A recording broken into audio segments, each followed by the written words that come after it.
so the reason this is a POI is because of three reasons, right? We had a market structure shift, so we are bearish in terms of our structure. We have a fair value gap, which I've just brought out, and we are in the premium. So these are the four things that validate the point of interest and the supply level.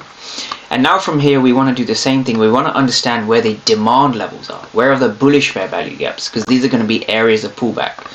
So we have a bullish fair value gap over here, which price has reacted to from Thursday and Friday.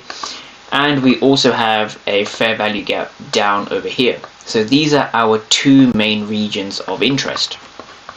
Now, with that being said, what we typically look for now is we're understanding that if we look at where fair value gaps are being respected, if we kind of zoom into this a little bit further, what we see is we saw a fair value gap over here that was respected. So pay attention to where those wicks are, right? Because the wicks often tell us kind of those hidden stories. So the bodies tell us the story, the wicks tell us who is in control. That's kind of how I like to look at it. Now, when we see a wick over here rejecting off a fair value gap, this is basically price respecting supply.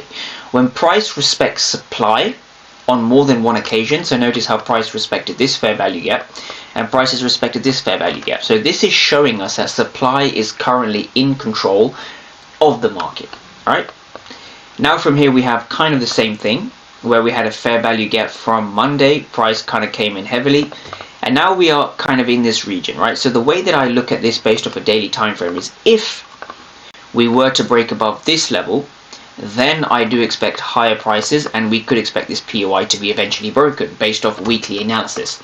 But if we're able to hold this fair value gap, then the next area of inefficiency is all the way down here, right? This area of inefficiency is 1.0836, right? 1.0836, right? So this is kind of how I'm looking at the euro